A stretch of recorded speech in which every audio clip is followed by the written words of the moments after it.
కాపు ప్రతినిధుల సమావేశం రేపు విజయవాడలో నిర్వహించనున్నట్లు కాపు జాగృతి కాపు జేఏసీ అధ్యక్షుడు చందు జనార్దన్ తెలిపారు. ఎస్సీ ఎస్టీలను కలుపుకుని ముందుకు వెళ్లాలని కాపు జేఏసీ నిర్ణయించినట్లు వెల్లడించారు. రేపు జరిగే సమావేశంలో కాపుల ఐక్యత, సమైక్యత, అభివృద్ధి, రాజ్యాధికారంపై చర్చించనున్నట్లు చెప్పారు. రాయలసీమలో కాపులకు అన్యాయం జరుగుతుందని ఆరోపించారు. కాపులకు వైసీపీ ప్రభుత్వంలో తీవ్ర అన్యాయం జరుగుతుందని జేఏసీ నేతలు ఆరోపించారు.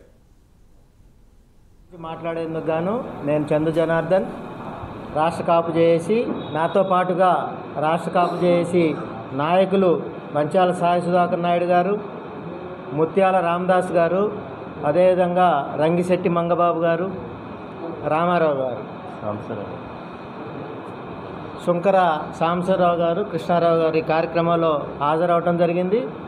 ప్రధానంగా రేపు విజయవాడలో ఎస్ఎస్ కన్వెన్షన్లో జరగబోయే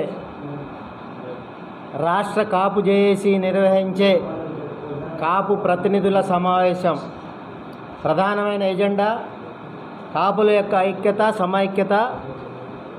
అంటే కాపుల చిరకాల వాంఛ ఏదైతే ఉందో రాజ్యాధికారం కోసం ప్రయత్నం చేసేందుకు భాగంగా గతంలో కాపులంతా కలిసి కింగ్ మేకర్లుగా ఉండి రాజ్యాధికారంలో తనకు సంబంధించిన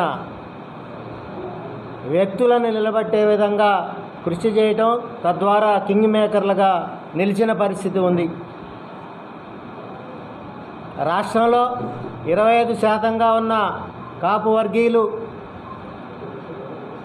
రాజ్యాధికారంలోకి రావాలని, ఎస్సీ, ఎస్టీ, బీసీ మైనారిటీలను కలుపుకొని రాష్ట్రంలో రాజ్యాధికారం తెచ్చుకోవాలనే ఆశయాలతో కాపు వర్గం ముందుకు పోతూ ఉంది. అందులో భాగంగా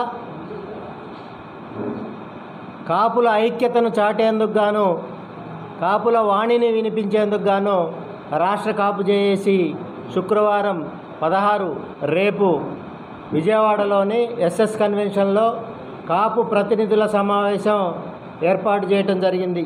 ఇప్పుడు మా జేయం ఏంటంటే సుమారుగా 40-42 మంది ఎమ్మెల్యేలు ఉన్నారు, అన్ని పార్టీలు కలిపి. ఆ సంఖ్యని 100కి ఎట్లా కావాలి?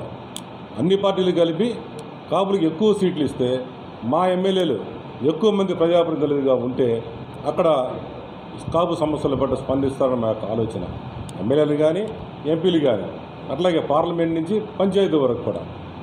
కాబట్టి రేపు జరగబోయే ఈ ప్రజాప్రతినిధుల ఎవరైతే ఈ ప్రతినిధులు కాపు ప్రతినిధుల అన్ని వర్గాల వారండి, కాపు కులం ఏంటంటే ఎక్కువ శాతం ఉంది కాబట్టి ఎవరికి వాళ్ళు చాలామంది ఒక జేఏసీ లోపంలో కాపు సంఘాల పేరుతో మా వాళ్ళు అనేక మంది ఉన్నారు.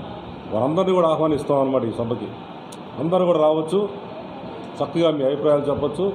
ఎజెండా ఏంటంటే మన ఐక్యత, ఈ రాబోయే ఎన్నికల్లో మన వాళ్ళని ఎక్కువ మందిని ప్రజాప్రతినిధికి ఎన్నుకోవాలి.